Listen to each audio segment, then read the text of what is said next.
Hello मेरे प्यारे students, क्या हाल चाल। हमें उम्मीद है आप सब स्वस्थ होंगे, मस्त होंगे और आप सबकी तैयारी एकदम शानदार ज़बरदस्त तरीके से चल रही होगी। स्वागत है एक बार फिर से यूपी ट्रिपल सी एनम के फीमेल हेल्थ वर्कर के नर्सिंग क्लास में एकदम शानदार सा सेशन लेकर आए हैं। बेहतरीन तरीके से नर्सिंग क्लास मिडवाइफरी का लेक्चर नंबर 104 हमारा होने वाला है। तो टॉप 30 क्वेश्चन के साथ एकदम बेहतरीन तरीके से आज पिछले वर्ष के महत्वपूर्ण प्रश्न पढ़ने वाले हैं। तो आइए शुरुआत करते हैं सेशन की एकदम शानदार तरीके से मिडवाइफरी का। तो मिडवाइफरी का एकदम शानदार तरीके से सेशन की क्या करते हैं, हम शुरुआत करते हैं। यदि आप इस यूपी एनम या बिहार किसी भी स्टेट एनम की तैयारी कर रही हैं तो ये सेशन आपके लिए शानदार होने वाला है। तो आइए शुरुआत करते हैं फर्स्ट क्वेश्चन की। तो इसमें हम 30 क्वेश्चन करेंगे। इन 30 क्वेश्चन के आंसर देने की कोशिश कीजिएगा और कमेंट में लास्ट में बताइएगा कितने क्वेश्चन आपके सही हुए। कर भ्रूण की सबसे सामान्य स्थिति क्या होती है। जो भ्रूण होता है उसकी सामान्य स्थिति क्या होती है। ब्रीच, अनुप्रस्थ, बाई ओसिपिटो एंटीरियर या दाई ओसिपिटो पोस्टीरियर। तो कर भ्रूण की सामान्य स्थिति क्या होती है। तो भ्रूण की सामान्य स्थिति क्या होती है, तो हमारा राइट आंसर हो जाएगा बाई ओसिपिटो एंटीरियर, लेफ्ट ओसिपिटो एंटीरियर। यह सामान्य और अनुकूल स्थिति होती है जिससे सामान्य प्रसव आसानी से हो सकता है। नेक्स्ट अगला क्वेश्चन कर रहा है, प्रसव के पहले चरण की पहचान क्या है। शिशु का जन्म, प्लेसेंटा निष्कासन, ग्रीवा विस्फारण या गर्भाशय सिकुड़न। तो प्रसव के पहले चरण की पहचान क्या है। तो प्रसव के पहले चरण की पहचान होती है ऑप्शन नंबर सी, ग्रीवा विस्फारण। पहला चरण ग्रीवा के 10 सेंटीमीटर तक फैलने तक चलता है। नेक्स्ट अगला क्वेश्चन क्या कर रहा है, कर नवजात को श्वसन में सहायता के लिए सबसे पहला कदम क्या है। छाती दबाना, ऑक्सीजन देना, सुखाना और उत्तेजित करना, मुंह साफ करना। तो नवजात को श्वसन सहायता के लिए सबसे पहले कौन सा कदम उठाना चाहिए। तो हमारा ऑप्शन नंबर तीसरे का हो जाएगा सी, सुखाना और उत्तेजित करना, ड्राई एंड स्टिमुलेट। यह शुरुआती श्वसन क्रिया शुरू करने में क्या करती है, मदद करती है। नेक्स्ट प्रसव में शिशु का सबसे छोटा व्यास कौन सा है। सब ऑक्सीपिटो ब्रैगमेटिक या मेंटो वर्टेक्स या ऑक्सीपिटो फ्रंटल या सबमेटो ब्रैगमेटिक। तो कह रहा प्रसव में शिशु का सबसे छोटा व्यास कौन सा है। तो प्रसव में शिशु का सबसे छोटा व्यास कौन सा है, तो हमारा ऑप्शन नंबर ए हो जाएगा सब ऑक्सीपिटो ब्रैगमेटिक। यही सामान्य प्रस्तुति में सबसे पहले गुजरता है। नेक्स्ट अगला क्वेश्चन कर रहा है, पोस्टमार्टम रक्तस्राव का सबसे सामान्य कारण क्या है। गर्भाशय हटानी, प्लेसेंटा का टुकड़ा रह जाना, योनि छेदन, वेजाइनल टीयर या गर्भाशय फटना, यूटेराइन रप्चर। कर पोस्टमार्टम रक्तस्राव का सबसे सामान्य कारण क्या है। पोस्टमार्टम रक्तस्राव का सबसे सामान्य कारण होता है गर्भाशय यानी यूटेराइन एटॉनी, यूटेराइन ये टॉनी। अगर गर्भाशय नहीं सिकुड़ता है तो अधिक रक्तस्राव होता है। नेक्स्ट छठा क्वेश्चन कर रहा है, गर्भावस्था में कौन सा हार्मोन सबसे पहले बढ़ता है। प्रोजेस्टेरोन, एचसीजी, एस्ट्रोजन या प्रोलैक्टिन। तो गर्भावस्था में सबसे पहले कौन सा हार्मोन बढ़ता है, तो हमारा राइट आंसर होगा option number B, HCG. HCG गर्भाशय की पुष्टि करता, गर्भावस्था की गर्भधारण की क्या करता है, पुष्टि करता है। नेक्स्ट कर RH निगेटिव माँ को RH पॉजिटिव भ्रूण से सुरक्षा के लिए क्या दिया जाता है। ऑक्सीटोसिन, RH इम्यूनोग्लोबुलिन, वैक्सीन या आयरन। तो कर RH निगेटिव माँ को RH पॉजिटिव भ्रूण से सुरक्षा के लिए क्या दिया जाता है, तो हमारा राइट आंसर हो जाएगा RH इम्यूनोग्लोबुलिन। यह इम्यून प्रतिक्रिया को क्या करता है, रोकता है। नेक्स्ट अगला क्वेश्चन कर रहा, TTS में कौन जुड़वा भ्रूण डोनर होता है। बड़ा भ्रूण, छोटा, दोनों, कोई नहीं।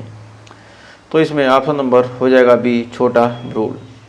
TTS में कौन सा जुड़वा भ्रूण क्या होता है, डोनर होता है। तो हमारा राइट आंसर हो जाएगा छोटा भ्रूण। छोटा भ्रूण रक्तदान करता है और कमजोर हो जाता है। नेक्स्ट कर लेबर में सबसे पहले कौन सी प्रणाली सक्रिय होती है। श्वसन तंत्र, पाचन तंत्र, हृदय तंत्र या तंत्रिका तंत्र। तो कर लेबर में सबसे पहले कौन सी प्रणाली सक्रिय होती है। तो लेबर में सबसे पहले कौन सी प्रणाली सक्रिय होती है, तो हमारा ऑप्शन नंबर हो जाएगा श्वसन। विशेषतः क्या होता है, जो हमारा शिशु में जन्म के बाद श्वसन क्रिया क्या होती है, शुरू होती है। नेक्स्ट 10वां क्वेश्चन क्या कर रहा है, IUCD का सबसे समान दुष्प्रभाव क्या है, गर्भावस्था, रक्तस्राव, संक्रमण या दर्द। कर विशेषतः कापर IUCD मासिक धर्म क्या करता है, बढ़ाता है, यानी ऑप्शन नंबर बी हो जाएगा रक्तस्राव। मासिक धर्म बढ़ेगा तो क्या होगा, रक्तस्राव ज़्यादा होगा। नेक्स्ट, कर प्रसव में MC रॉबर्ट्स मैन्यूअर का उपयोग कब होता है, ब्रिज प्रेजेंटेशन में, ब्रिज डिलीवरी में, या शोल्डर डिस्टोसिया में, प्लेसेंटा प्रीविया में, या एपिजियोटॉमी में। तो कर प्रसव में MC रॉबर्ट्स मैन्यूअर का उपयोग कब होता है, तो प्रसव में MC रॉबर्ट्स मैन्यूअर का उपयोग होता है शोल्डर डिस्टोसिया में, शोल्डर डिस्टोसिया में शिशु का कंधा अटकने पर किया जाता है। नेक्स्ट, 12वां क्वेश्चन कर रहा है, गर्भावस्था में ओलिगोहाइड्रामिनियोस का कारण क्या हो सकता है, प्लेसेंटा प्रीविया, भ्रूणी गुर्दा दोष, या शुगर अधिक, या उच्च रक्तचाप।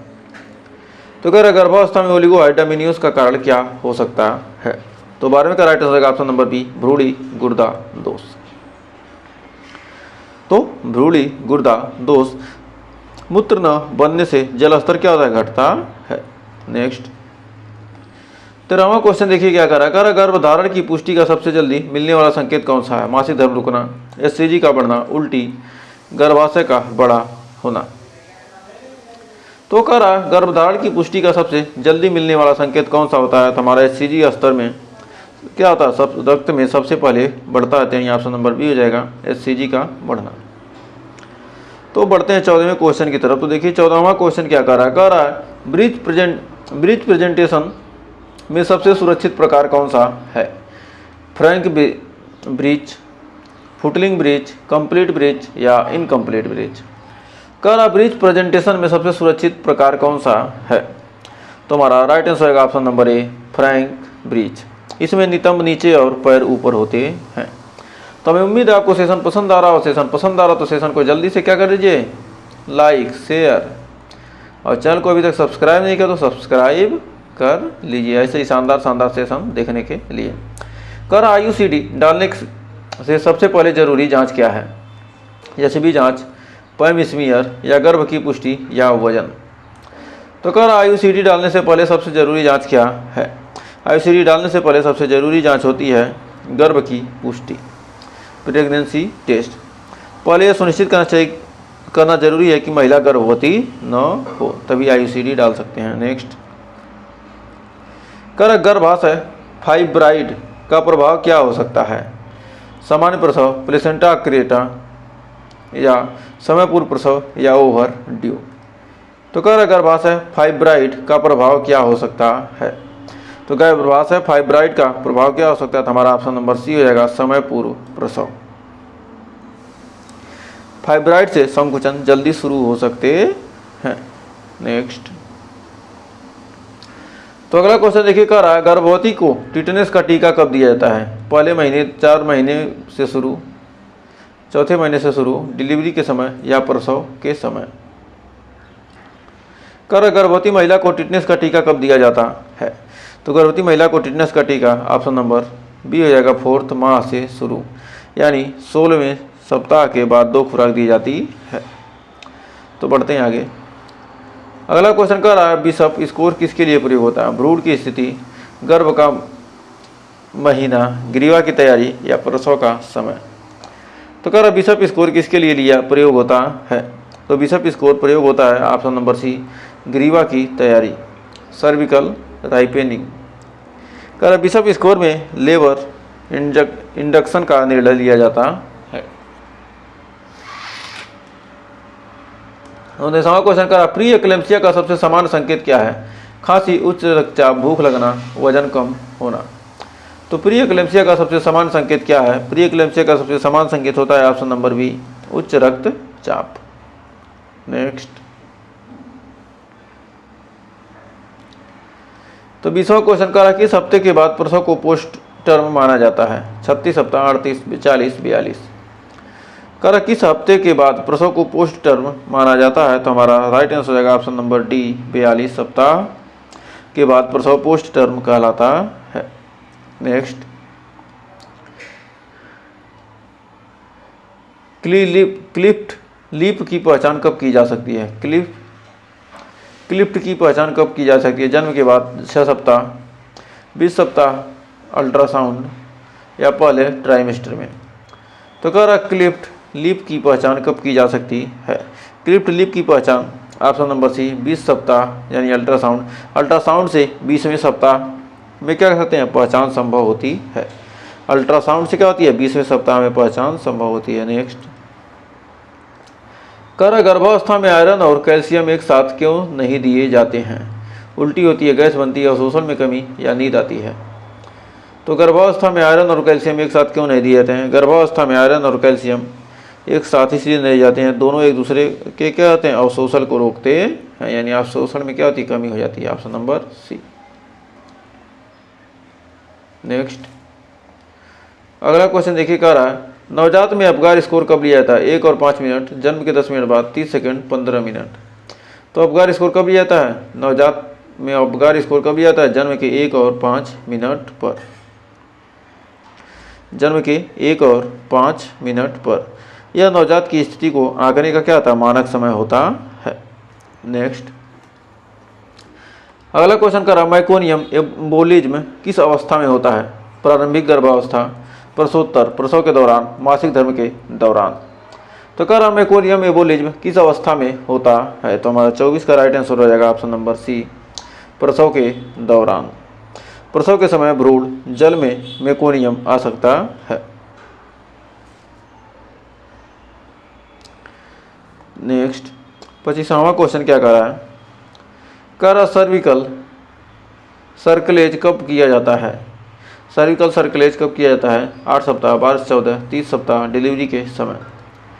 तो सर्विकल सर्कलेज कब किया जाता है? तो हमारा राइट आंसर होगा ऑप्शन नंबर बी, 12 और 14, 12 से 14 सप्ताह। इन सप्ताह में इनकम्पिटेंट सर्विक्स को क्या कहता है टाँका जाता है। तो बढ़ते हैं 26वें क्वेश्चन की तरफ। 26वां क्वेश्चन क्या करा? कर एक समान नवजात का श्वसन दर क्या है? 20 से 30, 30 से 40, 40 से 60 या 70 से 90 पर मिनट। नवजात की समान दर होती है 40 से 60 पर मिनट, यानी ऑप्शन नंबर सी हो जाएगा राइट। नेक्स्ट, अगला क्वेश्चन देखिए क्या करा है? करा कोलेस्ट्रॉल में क्या अधिक होता है? Iron, immunoglobulin A, vitamin D या कार्बोहाइड्रेट। तो कह रहा कोलेस्ट्रॉल में क्या अधिक होता है? कोलेस्ट्रॉल में क्या अधिक होता है? हमारा ऑप्शन नंबर बी हो जाएगा इम्यूनोग्लोबुलिन। यह शिशु को संक्रमण से क्या करता है बचाता है। तो बढ़ते हैं 28वें क्वेश्चन की तरफ। कह रहा सही एपिजियोटॉमी कोण क्या होता है? 45 डिग्री, 60 डिग्री, 90 डिग्री, 30 डिग्री। तो करेक्ट एपिजियोटॉमी एंगल क्या होता है? तो हमारा राइट आंसर होगा 45 डिग्री। 45 डिग्री मेडियोलेटरल एपिजियोटॉमी के लिए क्या सामान्य है। नेक्स्ट, कर प्लेसेंटा प्रीविया की पहचान कैसे होती है? सीटी स्कैन, लेप्रोस्कोपी, अल्ट्रासाउंड या एक्सरे। प्लेसेंटा प्रीविया की पहचान कैसे की जाती है? तो प्लेसेंटा प्रीविया की पहचान अल्ट्रासाउंड के द्वारा की जाती है। तो बढ़ते हैं लास्ट क्वेश्चन की तरफ। तो लास्ट क्वेश्चन देखिए क्या कर रहा है? करा माइक्रोप्रोस्टल का उपयोग किसके लिए किया जाता है? दर्द कम करने, प्रसव रोकने के लिए, गर्भपात कराने, खून बढ़ाने के लिए। करा माइक्रोप्रोस्टल का उपयोग किसके लिए किया जाता है? तो राइट आंसर हो जाएगा ऑप्शन नंबर सी, गर्भपात कराने के लिए। मीसोप्रोस्टल गर्भपात में यूटेराइन संकुचन के लिए दिया जाता है। तो हमें उम्मीद है ये टॉप 30 क्वेश्चन आपको क्लियर हो गए होंगे। तो 30 में आपने कितने क्वेश्चन सही किए आप हमें क्या कीजिएगा कमेंट में ज़रूर बताइएगा। सेशन पसंद आया तो सेशन को लाइक, शेयर और चैनल को अभी तक सब्सक्राइब नहीं किए हैं तो सब्सक्राइब करना आप लोग मत भूलिएगा। तो आज के लिए बस इतना ही। मिलेंगे नेक्स्ट वीडियो में कुछ और क्वेश्चन के साथ, कुछ और टॉपिक के साथ। तब तक के लिए टेक केयर।